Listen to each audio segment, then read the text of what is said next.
What's up, guys? Welcome back. Today we are going to be doing 5 more modern classics. These are 5 modern cocktails every single person should know. This is the second video in a brand new series that we're going to be doing for a little bit. I don't have a lot to say about it, so let's just get into it. I'm like pretending to throw to myself. Hey, thanks, Charlie. Yeah, we got our trade for the month. Let's see what we got. I was going to try and open this all gingerly, but I get so excited when trade comes, I just rip it open. I just have to rip it open like a kid on Christmas. Strange name, Sublime Coffee. Clatch Coffee. Oh, it smells good. That is really, really good. If you guys haven't gathered by now, Trade is a monthly coffee subscription service that brings some of the best roasters in the country to your door, and there is very minimal effort on your part. All you got to do is basically tell Trade what you like, and they will curate coffee for you, and it will show up at your door, and then you'll get beautiful coffee like this every single month. I have been using Trade for an incredibly long time, and I'll tell you this, I'm not a coffee expert. I do know what I like though, but what I don't like is going to the store and having to look at all of the different varieties of coffee and not really knowing which one to buy, which one is going to be any good. Trade curates your coffee for you. They take into consideration your preferences, and then they send you coffees every single month. It's really easy to change up your subscription, so if you need more coffee sometimes, then you can get it. If you need less coffee sometimes, then you get that, so that you're just never out of coffee. And I have not been out of coffee for a year. If you want to discover some of the best coffee in the country, possibly the world, go to drinktrade.com/barfly and get a free bag of coffee with every order. That's drinktrade.com/barfly, or type in code barfly at checkout for 1 free bag with your order. All right, guys, I gotta finish this up. Coffee break is over and it's time to make some cocktails. So the first cocktail that we're going to be doing today is called an Intro to Aperol. It was created by a New York City bartender named Audrey Saunders for the ill-fated Pegu Club, which closed its doors permanently during the COVID pandemic, or the ongoing pandemic. This is one of my absolute favorite cocktails, and this is a very good way to introduce people to bitter aperitivo liqueurs. Okay, first thing we're going to do, grab a tin, and then we're going to do 3/4 of an ounce of lemon juice, 1/4 of an ounce of simple syrup, and 2 dashes of Angostura bitters, 1 ounce of London dry gin, and 2 ounces of Aperol. Let's give this guy a nice hard shake for 8 to 10 seconds. And we're going to double strain it into a coupe. This coupe is about 6 ounces here. And so you want to make sure you get that nice wash line. Then for a garnish, we're going to just do a lemon twist.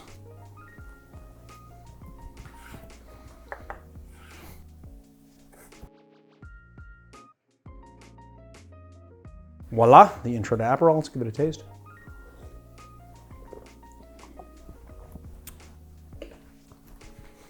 So it's nice and tart, and you get all that lemon, but the sugar from the Aperol and the simple syrup together balances out that lemon really nicely.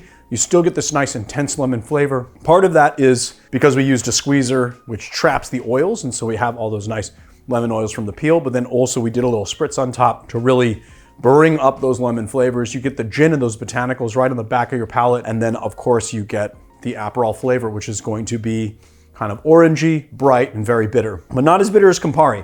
Now here's the thing, I know a lot of you guys are gonna ask me about subs. You can sub this gin out for just about anything, and there's a lot of, New World style gins that will do very well in here. Really botanical gins will do well. Something like Plymouth, you want a little bit of a more earthy flavor, is gonna do nicely in this. And of course, those London dries with the accentuated citrus and juniper is what this cocktail was created with, so of course those will do well. The tricky thing is gonna be sub out the Aperol. The Aperol is a very specific type of bitter aperitivo, which is kind of tends towards the sweet and not so much towards the bitter like Campari would.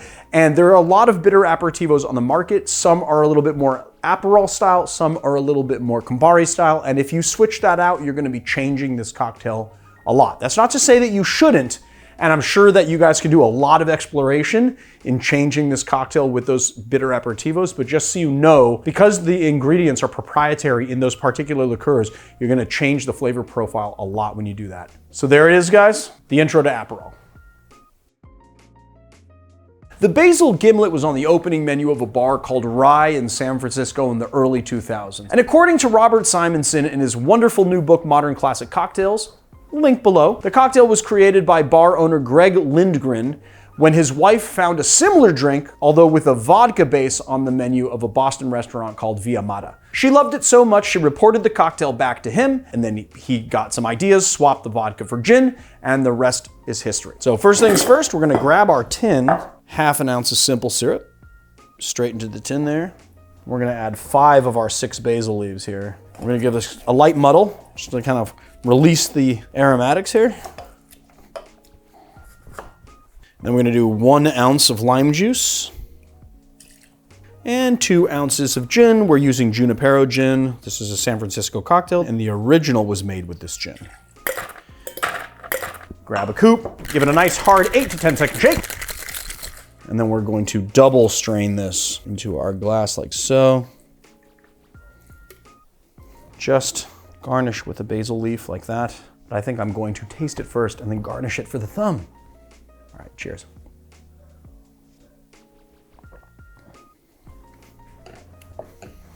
I mean, it's like botanical lime candy, very lime forward, and just that little bit of simple syrup to balance it out. And then you have those nice botanicals of the Junipero. So the Junipero has a really specific kind of flavor. It is intensely juniper forward, and it has citrus in it as well, which is very close to a lot of different gins, I know, but the juniper is more intense than something like a London Dry. Now, if you're gonna switch out the gin because you can't find Junipero, that's completely fine. Basically, any gin is gonna go really well in this cocktail. Even ones with more savory notes in it, with those kind of savory botanicals, are gonna do just fine in this cocktail as well. So just pick whatever your favorite gin is, and you can absolutely use that in this drink. This drink is incredibly satisfying, but it's not super complex. It's 3 flavors, and they just pair really well, and they're perfectly balanced. Well, here we go. Maybe I should garnish it first, right, before we end it. So there it is, the Basil Gimlet. The Oaxaca Old Fashioned was created by New York City bartender Phil Ward in the early days of Death & Company, probably around 2007. This was right before the current agave craze that we're experiencing now, and it was before Mezcal, or maybe just as Mezcal was being discovered by drinkers in the US and Europe. It was a really artful way of showing people what you could do with agave spirits, you know, that you could do a lot more than just a margarita. So first thing we're gonna do is grab our glass and do a couple dashes of Angostura bitters. If you're using a Japanese bitters dasher, of course you're gonna do double. And then we are going to get a specific bar spoon that I did not prep with. So this particular bar spoon, we're gonna be doing 1 bar spoon measure of agave. And someone commented recently and said that nobody should ever do a bar spoon in a cocktail because different manufacturers make different sized bowls of their bar spoons, and so it's not like a standardized measure, and that's not true at all. A bar spoon measure is 5 milliliters, and there are spoons like this one that actually have a 5 milliliter bowl. So make sure to grab one of these if you're gonna do cocktails like this. So we're gonna do 1 bar spoon of agave. And then we're gonna do 1/2 ounce of Mezcal and 1.5 ounces of Reposado Tequila. Today we are using El Tesoro, which was used in the original cocktail. And then I'm gonna grab a different spoon for this, but then we're gonna add our ice here and give it a nice stir.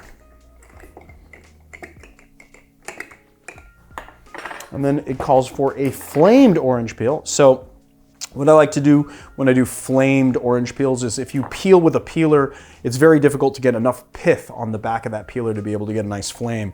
And so what I like to do is just cut a nice orange coin with a knife. So make sure you have a good amount of pith on the back so that you get a lot of oil, so that you get that nice big flame and a lot of that kind of caramelized orange flavor, which is what we're looking for. You can grab a match here. I like to let the little sulfur part burn off a little bit before we do this. Up above the cocktail like so, and then squirt it, and then you can just put that coin right on top like that. Let's give it a taste.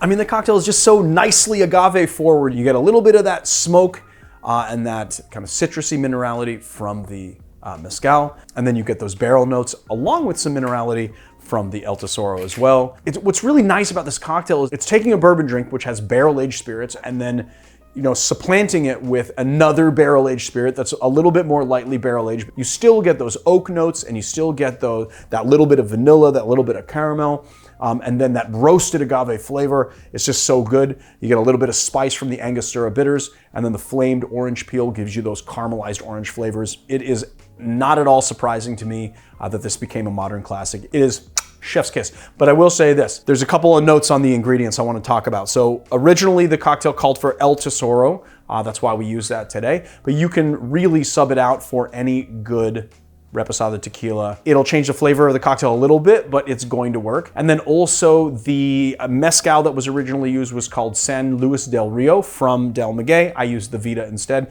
It's just a little bit more cost effective. I like the way it tastes in the cocktail. You don't want like a super smoky or very, very earthy mezcals. You want something that has a good amount of citrus on the back end and a little bit of smoke, but something that's not going to just overtake the flavors of the cocktail. And there it is, guys, the Oaxaca Old Fashioned.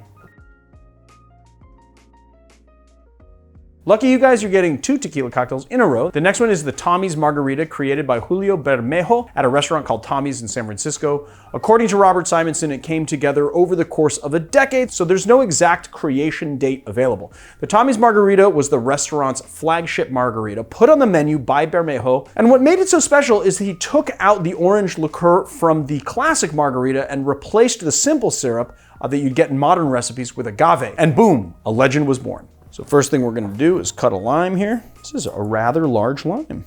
Just run the lime wedge on the outside of the glass like so. I don't like to take the lime, put it like this, and then rim my glasses like that and get it everywhere. I like to just have it on like half or a quarter of the glass on the outside of the glass, and then you can decide whether or not you want to actually consume the salt. I like to have the salt because salt enhances flavor in cocktails the same way it does for food. All right, so then what we're gonna do is we're just gonna lightly roll it into our kosher salt here, like so. And honestly, I like to make sure that it's nice and even, and I like to have nice clean lines. So you see how it's kind of messy here. What I'm gonna do is I'm gonna just take like a clean rag, and I'm just going to draw a nice clean line, making sure not to get any inside the glass. I don't want any in the glass. So then you see we have a really nice clean salted glass here. We'll put that aside. And then into a shaker, we're gonna do 1 ounce of lime juice, and then ½ ounce of agave. And then we're gonna do 1.5 ounces of Reposado Tequila. And we're using the La Gritona, which is a really good, awesome, love it, tequila. I like to do my Tommy's on a big old rock, so we're just gonna do a big old rock right in our glass like so. And we're gonna shake our cocktail and give it a shake. And then give it a nice strain. And the traditional garnish for this particular drink is a lime wedge. So if you want to add a little bit more acidity to your drink, you can. Here we go. Let's take a sip. But you know what? The drink is perfect as it is. Really heavy on the lime. The agave does such a good job balancing that lime out. And then of course you get the Reposado Tequila. The Reposado Tequila replaces Blanco in this drink. And so you get those barrel notes. It's a little bit more interesting. You get a little bit of those barrel flavors. And of course you get those nice agave flavors from the tequila. When this drink was created, the margarita that was kind of widely available in restaurants was that same margarita that had no simple syrup in it and just got its balance from Cointreau or some other type of orange liqueur. And that just doesn't produce a very balanced cocktail. The margarita, the original one, is in the Daisy family. Daisies are sours that get their sugar content from liqueurs as opposed to from syrup, and those drinks have always been a little bit too tart. So what Bermejo did here was that he added in sugar content to give the drink more balance, but what's really nice is that he added in agave, which is just made from the same stuff that tequila is made from. And so it all just comes full circle, right? It is a fantastic drink, and I'm really not surprised that it became a modern classic. So there it is, the Tommy's Margarita. The last cocktail we're doing today is the White Negroni. The White Negroni was created by a bartender named Wayne Collins while he was in Bordeaux, France to attend the Drinks International cocktail competition. So the story goes that while he was hunting around in a small town liquor store somewhere in Bordeaux with Plymouth Gin brand director Nick Blacknell, they were looking for Negroni ingredients, and they decided that since they were in France, why don't they make a Negroni out of French ingredients? Et voila! The White Negroni was born. Okay. First thing we're gonna do is we're gonna just grab our glass and we're gonna build this cocktail straight in the glass. And we are gonna take some Suze, which is a bitter herbal liqueur from France, and do 3/4 ounce. Then we're gonna take some Blanc Vermouth here and do 1 ounce. 1.5 ounces of Plymouth Gin because, you know, I mean, he was with the Plymouth brand director, and this is gonna go nicely in the cocktail. We're gonna take our nice big rock of ice and a spoon and stir it down. And then we're just going to give this a nice lemon twist, shall we, Marius? Voila, let's taste it.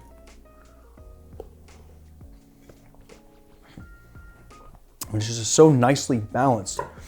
You have the bright botanical acidity of the Blanc Vermouth tempering the very robust botanical flavor of the Suze, and then you have the gin, also adding botanicals. It's all very nicely balanced. It has a nice bright pop of lemon. I don't have a lot to say for subs on this. There have been a lot of people that have made different recipes for various styles of white Negroni, but Suze is such a proprietary ingredient, and also Blanc Vermouth is such a proprietary ingredient that you could possibly switch the Blanc Vermouth out for dry vermouth, but it's going to be a slightly different flavor. The gin is not as proprietary. I mean, you do get this really nice kind of earthy citrusiness with Plymouth, which is a very specific style of gin, but London Dry would do in this cocktail just nicely.